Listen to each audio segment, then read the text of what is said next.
bande ko balandi ya rumeur de Kinshasa na nzela ya sango ya Congo en tout cas ça ka esengo mi ko eba bozaka bele pona kolanda biso na nzela ya sango ya Congo TV tozaka na pona ko informer bino selon actualité politique lelo to repeta vraiment le solo makambo etali zando makambo zando mbutu na zando et tout. Sur ces, on a bien vraiment Molobela Bakinois, na combo ya Paul Tosoua. Avec lui, nous allons essayer d'analyser l'actualité politique sans plus tarder. Je m'en vais dire bonjour à mon invité, Paul Tosoua. Paul Tosoua, Mbote. Mbote, Boboto, Bundeko, Nabatunion sur la zone du Kama Otalabiso. On est là, ça va. Bonne santé. Normal. Normal, sauf qu'à Kino Kinshasa, les gens ont entendu Libabi na Kinshasa, donc nos politiciens, ils ont toujours. Que l'intérêt à Oya Bango na Makambo na basi na Bango na bana Bango mais pas pour l'intérêt à peuple. C'est que les lois vraiment sont dérangés dans ma casse par rapport à ça. Mais ça va. Il y a guerre froide aux alliés entre ministres et intérieur na premier citoyen Mboka Gentini oublier ça Camille. Juste je tiens à informer l'opinion qui par rapport il y a théâtre de chez nous où les cas qui est dans Zandu. Conseil des ministres est côté depuis, je crois, 14h. Si vous avez enregistré à 18h, donc elle aussi les ébanités par rapport à dossier Zandouana. En fait, les seuls années, les seuls années que Miyibi, il y a des politiciens au Congo, oh yo yibi, va faire nous Miyibi, bah Miyibi, bah cupide, bah signera contrat na Hassan. Hassan c'est un sujet libanais. Oh bah bengana Moussa bengana papa nae. Son père se trouve maintenant à Brazzaville. À Bengane pour ma goui maman belibi. Alors, hier moi j'attends à Tikali. Bah il faut signer contrat na gouverneur moi à Kala. Il y a vu la Kinshasa dont je ne citerai pas le nom ici parce que Moutassali m'a bé moi autant à communauté. A signé contrat à 25 combien 25 ans. 25 ans.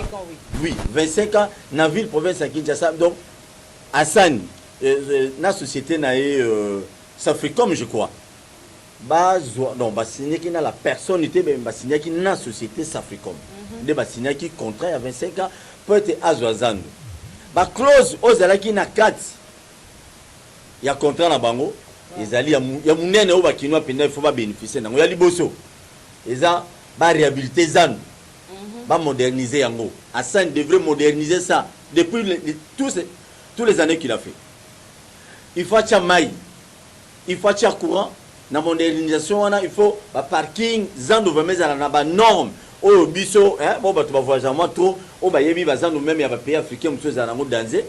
Au côté pendant, oui, dans la zando. Mais malheureusement, le monsieur Hassan, bon, en fait, société Safricom, batikala pour respecter ta clause atteinte songa linzarati. Qu'est-ce que lui il a fait? Na pris toujours il y a pas politicien yibi o balinga ba congolais te o baluka bazanga na mbongo belé bazo trop mumi wazo yemba koto wazo kwanza ebo donc la cupidité wana le monsieur il n'a rien fait. Je dis bien il n'a rien fait. Pas poto zanazando mais il y a mutué o ya sali azui atongi 4 maisons na kati ya zando. Ces 4 maisons, les ambons na yé, il y a eu San Safricom. Les ambons ya bakinoate ni yote de ville. Boutique ya suka, en fait, maison na ya suka, o ba louer ça kuna, o pas bateau ba louer ba libanais, ba indien, ba hiron, ba bon de ce sont c'est locataire. Boutique ya suka ya moins cher, c'est $2000. Comme les a $2000. Si on calcule ce que c'est 4 magasins, multiplier ces 4 magasins, tu estimes à $2000. $2000, on a ce qu'on multiplie par mois, fois 30 jours. Non, fois ça et 4, pour un mois, il faut payer combien? Et pour la banane, il y a Sali. Il a fait déjà, parce que le gouvernement soit Ayaki, Ayaki, il a un contrat où il a abouti. Ozo matela pena ba kino na Congo boité ba réduire les 5 et 20 ans. Na 20 ans etikali wana déjà il a consommé je crois 14 ans, ensuite 14 ou 15 ans. Bon calculer no mbongo jo wana zui. Asali loko moko te azozora ba mbongo azo corrompre ka ba konzina biso. Bon le 5 ans etikali asala atonga mo ba toilette. Asala te maman. Oh, moi c'est bien no bana. Muta sel suki to ata 10 ans pas masala le côté. Non, à cause ça rattraper nani. Muta kuta la gouverneur bo ABC lobby, monsieur le gouverneur va continuer bino zo la poche ngai. Ah bon? Imagine un sujet libanais qui dit à une autorité congolaise que va continuer bino zo la poche ngai. Pour vous faire comprendre aujourd'hui, il y a des politiciens ici à Kinshasa, parce que les gens en français, au nom du peuple, oh le peuple. Ce sont des gens, des politiciens lélo, des commissaires biso nzete, des commissaires biso pont, le politicien congolais actuel. Ok. Donc pour traverser la Kawana, ils ont dans le moment où tout le monde qui Kabila a comme qui retour, a comme marchandise, que les Ghana on a diamant au Congo, Kabila. Si vous avez dit Kabila Ndoki, Kabila Boyi, Kabila Afinga Nasuka, Kabila Tandre, le Boko.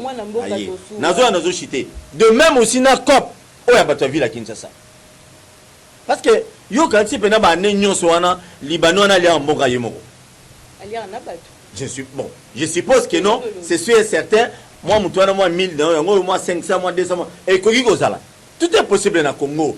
Ma politicien na bino union so balinga bino te to batwana ba ozwa bokonzi ba pesa bino mu Congo. Ah bon? Et c'est ça biso bato soa oyo ndete ko gérer Congo un jour. Mais yo pose politicien. Maman ngana o gérer Congo un jour. Yo putu muta FCC. C'est pas un problème. Yo kasi bato na FCC bato union so ne ba démon. Talaga bato ba ministre yo kana fait partie des politiciens. C'est pas un problème.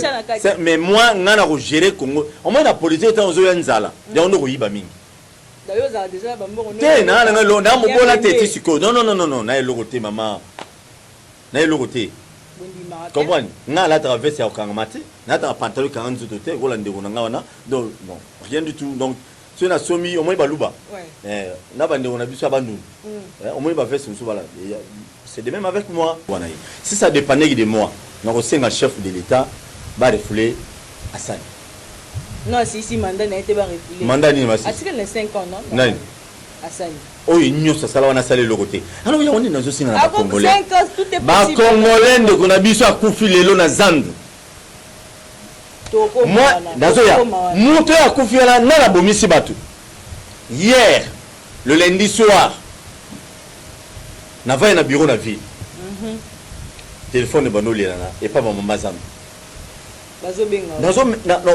Na nina même battu na réflexion mon boy c'est sur bo finga ngato obi na vandi téléphone eli oh non koto eza na syndicaliste mon boy azo mobiliser batu na ba mégaphone que lobby il faut ba kota zando tout ça. OK.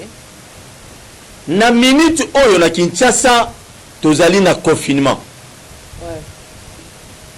Tozalina état d'urgence au chef de l'État, garant de la nation, le commandant suprême a décrété qui. Ces messieurs, selon les informations, Barimé retourne en haut. Lequel? Il y a, dans un certain moment, dans le Saint-Esprit qui me semble. Ces messieurs, il semblerait, on les avait donné $5,000 par moutou. Et pas un an, méthode avec. Pour à mobiliser le monsieur le syndicaliste. C'est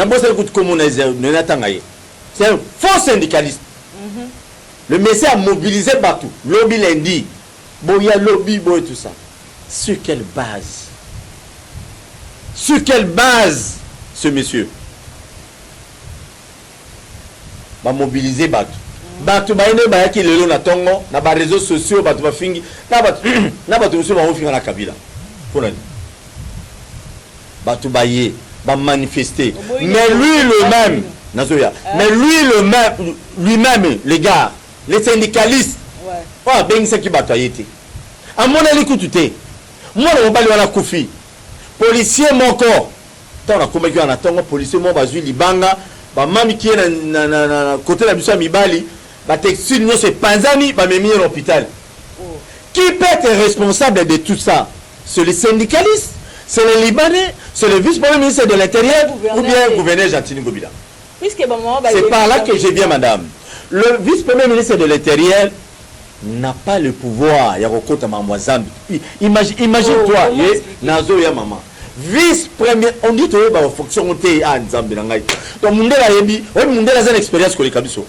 Vice-premier ministre de l'Intérieur, France. Maman, vas-y. À côté de Mamba Winzi, tu as un via Mikitisi, IDPS, wana bato mayele, wana bato boanya, pona nini boye. Mais tout ça n'a pas besoin fingisa, maman, besoin fingisa. Eh, Nzambe la lola Nzamba kabundi wale ça. Mais bino besoin fingisa déjà papa de Ségué. Oh. Le vice-premier ministre de l'Intérieur, il y a, je vais le dire, Lelo, nous avons un problème ici au niveau de la Kinshasa. Lequel? Un, marché de la liberté, nous a tourné depuis 1997. Marché où on a vu la Kinshasa bénéficier de l'eau en Malongati. Moi, qui n'en a pas se composé. Et ça, la fondation, moi, et Soma, terrain, on a une fondation, et Soma, et ça m'a belé, il y a l'État. Moi, on a ce qui n'en a pas se composé, côté moi, qui n'a pas banni. Mais le vice-premier ministre de l'Intérieur, on a un dossier, on a commis administratif, on a non, maman, désormais, il faut qu'il n'ait la Kinshasa. Le moment où on a lobby, il faut moderniser Zando. Maman, tout qui est pas tout ce qui est pas. Mais à lobby, mais après confinement, qui a dit ça, madame? Qui t'a dit ça? Papa n'a pas Gilbert Kankonde, il lobby va suspendre non pour le moment puisque tous en a confinement, ceux qui va déconfiner. Mais maman, si le moment va confiner, va kangizando, c'est le moment où on va travailler rapidement. C'est ce que Ngobila a dit, on a trouvé la solution pour ces mamans, madame. A trouvé la solution, a créé le marché secondaire dans le sens que non pas qu'il y a un marché, c'est ça, il y a Tongi, et puis après, c'est comment on met ça, on fait les. Vice-premier ministre, après, c'est ce qu'on dit. Est-ce qu'il fallait vraiment arrêter? Retour commission partout. Il faut répondre. Oui. Donc, la question n'a pas réponse. Si on a lobby, il fallait répondre Gilbert Kankonde de bon voyant. Il y a beaucoup de Obi, m'a répondu déjà. À lobby, ceux qui nous contredire, à ça, merci côté la Okam. C'est quoi ça? Maloba fallait que ça me continue. Il y a un qui est. Attends, comment on est? Voilà le problème. Vous avez ce qu'on voit pour vision. Non. C'est à solo. Il y a FCC. FCC. Aux autres côtés, la Moutlabino. Ah, t'es one no baby. Bon, ça nous fait pour continuer, mais je ne pas one no baby. Aux autres côtés, la gouverneure. On m'a dit mboka oyo, ma bé, to bien ma bé. Malam, to bien malam. Mais surtout, bano kende tozu to simbi lis, to simbi litoi, to simbi mokongo, to simbi non wana ma bé. Dossier oyo ya zandu. Eza pour ngai na bandeko, na baleki suki 6. Ouais. Ya ngamo on appelle ça ba fond, ba tega kuna ça fait des années. Nakolo basu 7 ans déjà ngoyo. Nazana tozana batu ebele na longana sur le plan biologique. Tozana batu bazoteka kuna oyo batangisa bana université, balesa bana bafuta banda ku ba muzo ba défendre ba mona banque. Toi tu crois que non ça ba biso muso passe? Et ça biso passe. Mais quand on va bandaki li solo ya 5 chantiers awo. Banzela nyos ba bandi ko buka bazotonga bazosala bazosala. Tono ko mariti. C'est pour un temps est-ce que les autres to le lango to le rasuté. Alors pour moderniser Zandu, batika ba moderniser ngo. Sauf bakonzi va changer de décision au conseil des ministres au bango bazali, bazo mokano mususu, c'est sûr et certain. Parce que le problème est à Ozali solo en mbongo. Mokonzi bakonzi ba dans ce ya commune boso mbongo tala caméra lelo. Non, nana comme liboso mbongo. Naibité. Likolo mbongo bozo sacrifier terrain national. Insécurité commune na ville à Kinshasa ya Nyamakulu na bandoki ba tche ba bimi terrible na moment coronavirus. Ah bon? Le vice-premier ministre de l'Intérieur. Toujours la solution. Qui mieux à la Kinshasa parce que degré à Kuluna pardon. Na mona 8 a komi Kuluna. Mona 9 a komi Kuluna. Na yoro médical na parle même pas bazo bien na téléphone Kuluna qui s'est changé. Et ça te kuti oté et comme il m'a bengani ta to bunda plastel et to bunda boy. Kuluna eye makasi qu'est-ce qui manque? Boye likazando. Mwana mboka tosuwa. Boye lizando. Mwana mboka tosuwa. Asana ko kende biso ba congolais to tika na mboka na biso. Hey, Nzambe. Papa Paul, ce que des ordres de qui le vraiment non on a en tête des ordres. Moi t'es que ça gouverneur ya vie. Merci. Yo penza aux amours maïl. Na classe bano bima ba le premier ou bien les deux. Le premier. Aux amours maïl. La première. Obi ki o vraiment mon maïl. Moi amour maïl. OK. Chef na bino chaîne comme Posani. Pour mon cause chaîne yo pour maïl. Posani. Nani azali na cause ya désordre de la lelo. Mais c'est le syndicaliste. C'est pas les gouverneurs. Non. C'est les non plus. Papa, il y aura si gouverneur ya bimisi batu nanzela. Mais bato boy conflit, baboy na bango ba lembi confinement, baboy marambuana ya réhabilitation ya. Rachel na banzi ete nzambe na lola rosala gratuit ba vérité dans quelques heures après le conseil des ministres. Je te promets. Ngobila ozana toto ozana raison, ozana raison. Betele maboko. Tu confirmes? Betele ngobila maboko. Eh, ngana obeta maboko. Yo ndimi betela. Ta betele maboko. Ngobila dia na raison. Victoire azanga munaye. Affirmant. Maman, nazan espoir conseil de ministre ngo vide boui ba le bano ngobila a raison. Sko batanga ni bayoko. Tokoki ko gérer mboka selo ba imer, selo ba poche na bisoté. Le pays ne sera plus dirigé comme ça. Félix Antoine Tshisekedi Tshilombo alingi nango insulté. Bino vandiga boy ba elo systématique ono kinde o nyata ngobila ba tayo moko. Siko bato ngani bakufi basuka ne to suka ne. Mais ba osuka ndeni maman papa. Baba na ngai na lobi lelo na télé 50 nabi. Bomba na koluka na syndicaliste wana. Asala ba émission ngala yambaye. Yo yebiye. Na yambaye à plusieurs reprises. Eza bande musu Flavia yambaye. Bande musu parce que biso to ba journaliste to kanisa ba invité te. Merci. Hein? O invité à yebo ya bimi ba kangi te.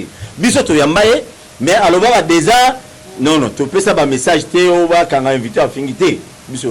Tu as maillé au moins, après ça qui, position qui non, tu as la marche, le 4e, le 9.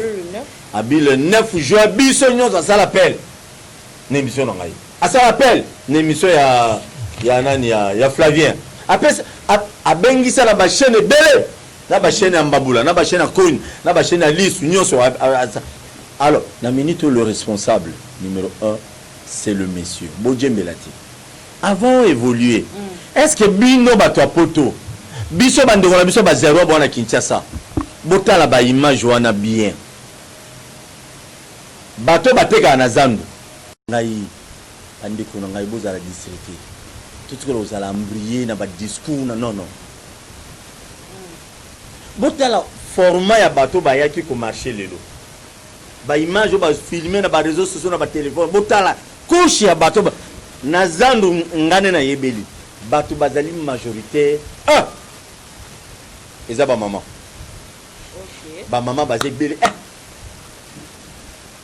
yami balé bato o balandi ebele ya ba maman eza ba papa to ba tete le bele to ba lube bele to za ba choyi le bele ba nande bele o ba ya pona koteka na zandu bazala ki bele ba papa mikolo bilonyo to mona ki wana o syndicaliste a mobilisé qui wana ezali po baya copier eza ba jeune mo bomona mutu muzana nzela donc ba maman bazala quitté toi tu as vu combien de mamans eza ba jeune na ba couper na ba bras cassés na ba polo donc to yebi donc l'objectif était que baya copier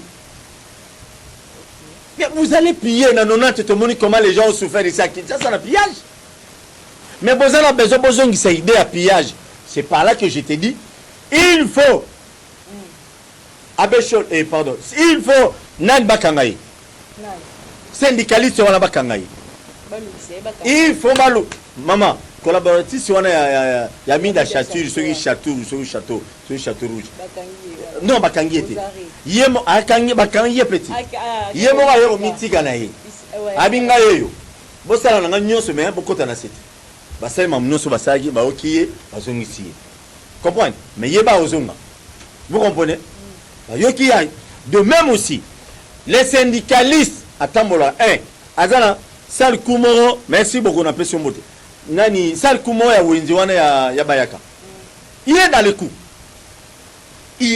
coup avec le vieux Mayolos le monsieur asinisaka azana kata deal o beaucoup mettre mon boy faut beaucoup mettre mon boy batine sur ce soir de bobola beaucoup mettre il faut ngobi de fois bien na bango basala basala dûlement boykeno vient na biso malos un opérateur économique ya mboka na biso au moins yazane libanais te bapesa wenza bayaka wana batonga ba construction moko boy azwaka document ouais à titre précaire pour être non atonga cha mo ba boutique tout ça maintenant délai sila nango joana ya achana ya asala construction en dur le soi-disant syndicaliste complice donc wenza l'état complice syndicaliste monsieur 4e mairie zelayo bandeko bakufi wana tu dois leur répondre bah là tu vois ba mégaphone obino bosoma ki asika bozoki mbongo traçabilité c'est besoin une banque bordereau tout le monde c'est par là nous avons flou ezali oh ba tu nyos ba kino ba tebele bazolo ba kino les syndicalistes là il semblerait que c'est les libanais wana mutaza simanaï. Ah bon? Alors c'est pour cela je n'ai pas affirmé malheureusement heureusement tu n'as pas affirmé. Merci. Alors, Bino va Congolais pour soutenir les expatriés. Votre place n'est pas ici au Congo, mais place n'est Bino au moins ils sont au Congo maintenant Cacho, la prison. Vous devez rejoindre Vital Kamere, Vitamine et Jamal. J'ai dit. Ok, on a deuxième point de vue sur le vraiment tout le monde qui bongo CG, il y a eu deux PS. Mais Oyebi Kabila quand même. Bien sûr que oui. Joseph Kabila. Ah ok ça. Oyebi bien venu lui Tanjoli. Ok. Joseph Kabila, je te salue. Joseph Kabila. Ah, il faut Zala. Talana, le vice-premier ministre intérieur, Moutoyi DPS, Tabilo Wasali. Non mais papa. Oh, Joseph Kabila. Zala Nanou. Les sages congolais. Merci. Yorboya. Yo po ningo ya Kabila. Ba tu nyonso ba finga Kabila bango ane bana bokonzilelo. Tena tunyo ka koto. Betele na maboko. Betele Kabila maboko. Non te eza suka na boule.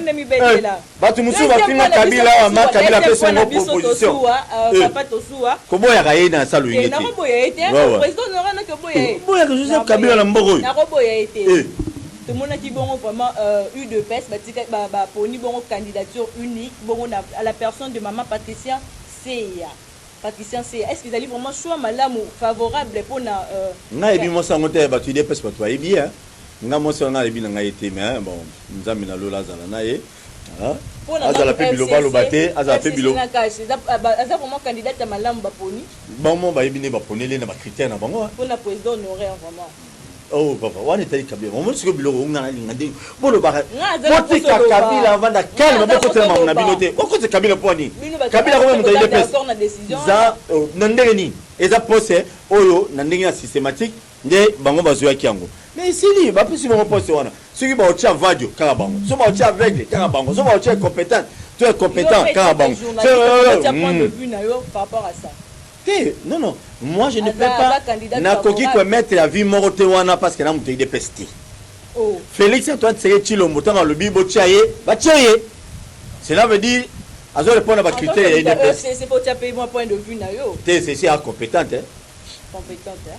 Tu affirmes. Ndandeni. Ngayebi. Ngayebi moneka sur la TV.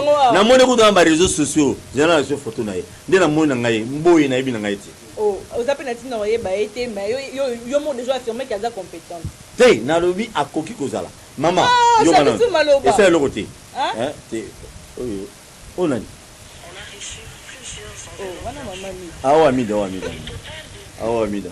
Té omoni nani ye azala mayele té. Ngala kena ide pesa chaque jour té. Mais ce qui est bon. Ba ibile pourquoi ba tchea. Voilà vraiment. Mais les qui ne défendre intérêt kuna intérêt ya yote intérêt mbongo te ba matio pe na cheval te j'ai dit d'accord on a vraiment so matina cheval fin de l'année ko mato sauter pe sous. OK to comme vraiment na suka émission na bisa mokamboka pour to su ko pesa mot de la fin na yo ya émission quoi. Bon moi bokabwania pour to kutana ka pour mot de la fin message na public hein. Te na osenga batu nyonso bo s'abonner na chaîne na YouTube bakino ba Lobi TV tout le monde bo s'abonner. Bato bo sepeli na réflexion na ngai bato bo sepela na ngate so bo moninga via regarde ce type de Kabila singala na Kabila sala mututé mais au moins nous sommes des gens toujours soutenir ba idée bato mususu nazo obligé et tala na ya bato mususu ba manzuzu ya mbombaza wana toujours ba soutenir idée nani ya Mobutu bon ngazo na soutenir nde ezali su numéro na ngabo ko finga nga bien ezali plus 243 80 87 49 762 plus 243 80 87 49 762 wana boko finga ndenge za la rara pour votre nous ah Dieu te royaume de Kabila comme vous en numéro Kabila te pour finga et vaut mieux ben la Kabila ne ko ngai. Merci. Le Congo nous appartient tous. République démocratique du Congo eza ko appartenir à groupe ya ba politiciens miyibiti. Congo oyo eza Congo ya Lumumba, Congo ya Mobutu, Congo ya Musée Laurent Désiré Kabila, Congo ya Fumu Kimbangu, Congo ya Liota, Congo ya Général Elvis, Congo ya Walesa. Toko kena na sa luingeti. Ba bino ba politiciens miyibi o botonda kati. Nzambe na ngai muyaka zuna 18h. Ya ngondo bomona ba politiciens mususu, ya ngondo moni moi sika ça. Ya ngondo moni keno. Merci. Ya ngondo moni ba politiciens mususu ba nommé na 10h, na 10h. Na 10h20 yoka basi. Yoka mituka. Osumbongwa. Otika bolongo l'esprit qui muyibi nezo bomisa bino ba politicien et belé ba procès la bino ozawa karola ya caméra. Le peuple souffre. Toza na to insécurité mo bimi na Congo ya lelo so kena ba frontière belé OK ba côté kuna o banani mo ba Burundi ba beta tu ba Rwanda ba ya ba kota ba bima OK boy oyera Kinshasa kolona permanent. Qu'est-ce que vous faites mes chères autorités? Vous les députés nationaux, au boké kola la pongi, au bon luga branchement. Branchement wala yebete coronavirus Hollanda yo. Coronavirus malo e fait landa batu nyos au bazo terme na Congo bali ya mboka Congo bango moko. Ah nzambe na lola. Pona ni ba politicien ba mitema mabe biso to souffraka. Salaire la politicien za likolo, mais ya enseignant so des anacé. Pona nini ko sila mukolonini oh Yesu. Ça fait mal. Bana na bino ba ozalaka ba malheureux na mboko. C'est que vous volez aujourd'hui ba immeuble bozotonga. Vous devez savoir que non ba immeuble non so wana bana ya bana na biso ba ko renera na un jour parce que ba ko récupérer ngo. Nde tozo ba rimel que non ba bien monsieur a caméra on dit ba yeba kango déjà. On dirait je n'affirme pas. Le Congo nous appartient. Biso Adam Talibo ma so za congolais Congo za biso. Nzama zala na bino longo. Une fois de plus, vous s'abonnez à la chaîne Porte Soua, Bakino Balobi TV, Bakino Balobi TV. Vous s'abonnez, ma banga la batuno sur Bafinganga na Lingabino trop. Je vous aime beaucoup.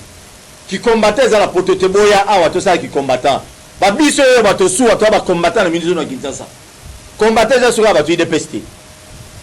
Biso tout au côté de nous, nous combattant. Mais qui combattant au fin de la Kabila. Merci. Tokomi na suka émission mokolo lelo wana ezalaki vraiment mwana mboka Paul Tosuwa ndina yambaki na plateau nanga mokolo lelo. Merci d'abord de bolanda biso ndela ya Sango ya Congo bo continuer ko s'abonner massivement na chaîne biso YouTube Sango ya Congo TV. En tout cas bo continuer ko s'abonner, remarques, commentaires et ça langa plaisir pour améliorer prochainement comme d'habitude. Merci Moura, merci Arnold de bataki na sima vraiment la caméra pour babendanga kitoko na banda kuna bino. En tout cas tokutani prochainement.